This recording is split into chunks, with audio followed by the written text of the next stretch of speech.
किस्मत का लिखा हुआ हर शख्स को मिलता है, ये बात तय है। मुझे और आपको वही मिल रहा है जो हमारी किस्मत में लिखा है। उससे एक हब्बा भी, एक दाना भी कम नहीं मिलेगा और एक ज्यादा नहीं मिलेगा। सही हदीस है, बुखारी की दीगर कुतुब हदीस में मौजूद है। जब बच्चा शिकमे मादर में 120 दिन का होता है, तो 4 माह का जब बच्चा शिकमे मादर में होता है तो उसकी रूह फूंकी जाती है। तो फरिश्ता आके उसकी उम्र भी लिख जाता है, उसका शकी और सईद होना भी लिख जाता है और उसका रिज्क भी लिख जाता है। तो रिज्क जो लिखा गया वो हमें मिलेगा, और जब जब मिलना है तब तब मिलेगा। जो लिखा गया है वो बहर सूरत हमें हासिल होगा।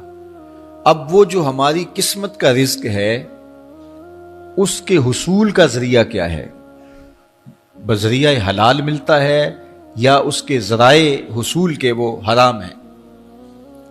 तो ये अल्लाह के जिक्र को छोड़ने की सजा ये है कि मिला वही जो किस्मत का था, लेकिन दौलत उस्मान ना मिली, दौलत कारून मिली। लिखा जो था, मकसूम था, मिला वही, एक दाना भी ज्यादा नहीं मिला और एक दाना भी कम नहीं मिला, लेकिन उसकी सजा काटनी पड़ेगी इसलिए कि हुसूल के जराए हराम थे। तो हजरत इकरमा रदी अल्लाह ताला अन्हु फरमाते हैं, कसबन हरामन। तो मईशत तंग कैसे होती है? बंदा कहता है कि ये तो बड़ा कमा रहा है, लेकिन कमा बजरिया हराम रहा है। अल्लाह अकबर। बाज़ औक़ात कुछ लोग मेहनत करके भी हराम कमाते हैं। हमने देखा कि इस गर्मी में जो लोग मजदूरी करते हैं और बिलखुसूस लोहे की भट्टी पे जो काम करने वाले हैं, कितना सख्त काम है, लेकिन वहां भी जो है वो चाहे 15-20 मिनट जो है वो खयानत करके अपने उस रिज़्क़ को हराम बना लें और नाजायज़ कर लें। इतनी मुशक्कत के बावजूद भी कीती कतरी पई खू मोहम्मद फिर सिक्का बने ज़रा। तो एक सौदा ऐसे भी बिक जाता अगर 2 मिनट गाहक को देता, लेकिन झूठी कसम खा ली और वो लेके चला गया। सौदा तो बिक गया लेकिन जरिया उसका हराम हो गया। ये जरा देखिए, झूठी कसम खाने वाले को अल्लाह नजर रहमत से भी नहीं देखेगा,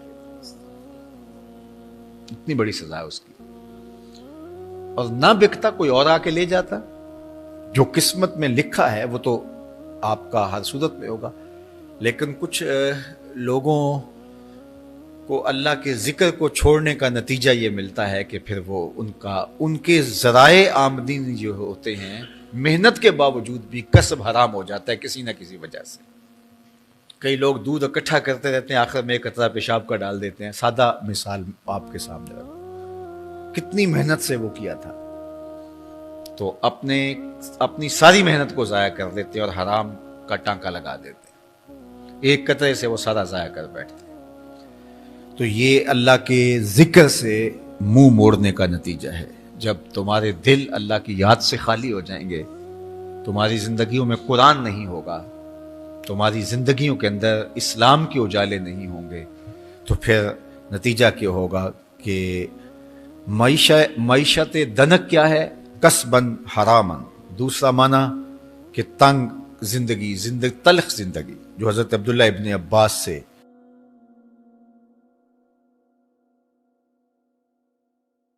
ये उम्मत खलीफा बिला फसल, खलीफा अव्वल, अमीरुल मोमिनीन हज़रत सैयदना अबू बकर सिद्दीक़ रज़ी अल्लाह ताला अन्हु की मरहून मिन्नत है, उनकी एहसान मंद है। इकबाल ने कहा था, आ अमन नास बर मौलाए मा, आ कलीम अव्वले सीनाए मा, हस्तिये ऊ किश्त मिल्लत राचू अबर, सानिये इसनैनो गारो बदरो कबर। कहते हैं कि वो शख्स जिसने हमारे आका और मौला पे सबसे ज़्यादा एहसानात किए, और मेरे आका करीम ने इरशाद फरमाया, मेरे ऊपर जिसने भी कोई नेकी की मैं उसका बदला चुका दिया दुनिया पर ही, लेकिन एक अबू बकर ऐसे हैं जिनकी नेकियों का बदला क़यामत के दिन रब ही चुकाएगा। ये हुजूर अलैहिस्सलाम ने इरशाद फरमाया। और फिर मैं मा नफ़अनी मालो अहदिन क़त्तो, मा नफ़अनी मालो अबी बकर, मुझे किसी के माल ने इतना नफा नहीं दिया जितना अबू बकर के माल ने नफा दिया। अपना सब कुछ हुजूर की राहों में नछावर कर दिया, माल पेश किया, जान पेश की, औलाद पेश की, वक्त दिया, एक एक सांस हुजूर के नाम कर दी। कहते हैं हुजूर अलैहिस्सलाम का साया नहीं था, लेकिन अबू बकर रज़ी अल्लाह तआला अन्हु साया बन के हुजूर के साथ रहे, साए की तरह हुजूर के साथ रहे। बदर के साथी, हजर के साथी, सफ़र के साथी, गार के साथी, हद हो गई मज़ार के साथी। अल्लाह अकबर। एक दिन हुजूर ऐसे निकल रहे हैं मस्जिद नबवी से, तो कोई लोग दाखिल हो रहे थे, तो हुजूर के दाएं हाथ में अबू बकर का हाथ था, बाएं में हज़रत उमर का हाथ था। तो हुजूर ऐसे दोनों के हाथ पकड़ के बाहर निकल रहे थे, तो किसी को अंदर आते देखा तो उसको देख करके कहा, क़यामत के दिन हम कब्रों से यूं ही उठाए जाएंगे, मेरे दाएं हाथ में अबू बकर का हाथ होगा, बाएं हाथ में उमर का हाथ होगा। अल्लाह अकबर। सैयदा कहूल अहलिल जन्ना, जन्नत के बूढ़ों का सरदार कहा। अबू बकर फिल जन्ना, जन्नत की बशारत दी। अशरा मुबशरा में से पहला नाम हज़रत अबू बकर रज़ी अल्लाह तआला अन्हु का है। फरमाया मेरे दो वज़ीर आसमान पे हैं, दो वज़ीर ज़मीन पे हैं। आसमान पे मेरे दो वज़ीरों का नाम जिब्राईल व मिकाईल है, और ज़मीन पे ऊपर मेरे दो जो वज़ीर हैं, एक का नाम अबू बकर है, एक का नाम उमर है।